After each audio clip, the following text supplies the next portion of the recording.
Hey everyone, welcome to the Space Stock Exchange. I'm Eric Teal. Let's talk about the exciting news that happened today. And I'm thrilled. SpaceX finally launched serial number 8. This is their Starship prototype vehicle. It is an experimental vehicle. And I'm saying it's a successful flight. The media did not do it justice.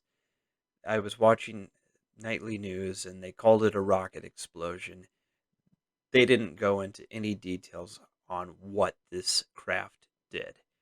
Um, SpaceX launched up to 12.5 kilometers with their Starship vehicle, and it was powered by 3 Raptor engines, and then it essentially came falling back down. um, this high dive kind of belly flop style maneuver. That's what they performed. It came falling back down, um, and it looked to me like it performed very well. Um, you could see there was fins on the side. Those kind of control. It's how it maneuvers, so it has control. It kind of works like a skydiver in a way, almost creating drag. And towards the end, it gimbaled its engines, fired them, and it was able to flip into a vertical position and come down to land on the platform. It came in just a little too fast. Those engines weren't burning fast enough. Elon Musk said that there was just not enough fuel in the header tank, so it came down. It hit just a little too fast and it exploded. And but the SpaceX team, Elon said they gathered a bunch of data, and it's very successful. I think it's 99% successful.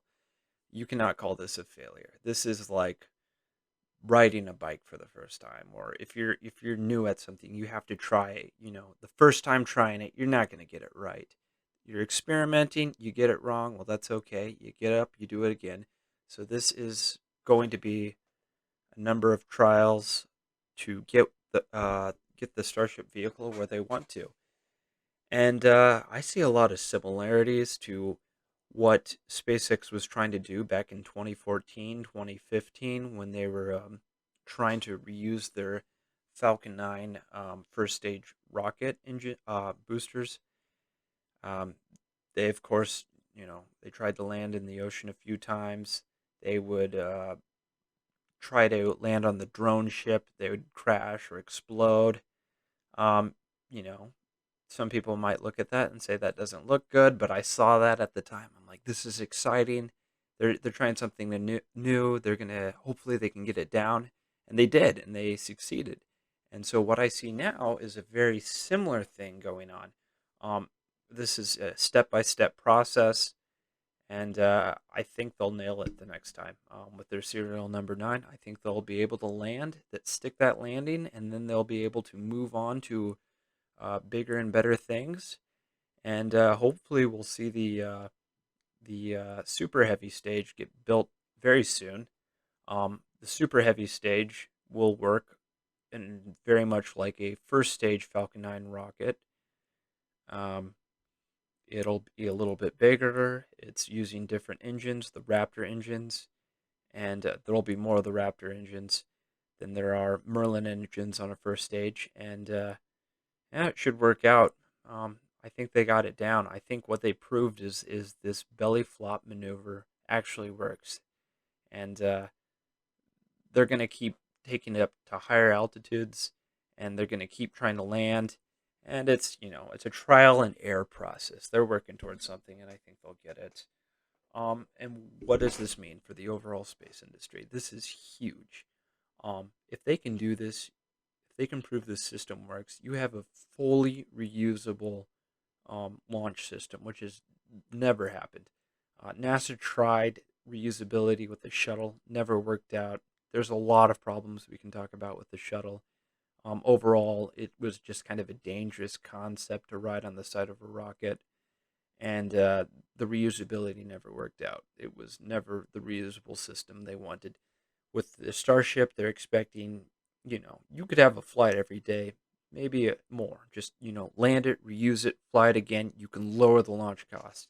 Once you start lowering the launch cost, you open the door for economic investment in low Earth orbit, which I think there's a huge demand for, especially low Earth orbit manufacturing of materials that need to be created in a zero G environment. You can't build them on Earth. You need to not be confined to gravity. You need to be able to work in its own way to construct things. And yeah, the industry is going to greatly benefit from a fully reusable system.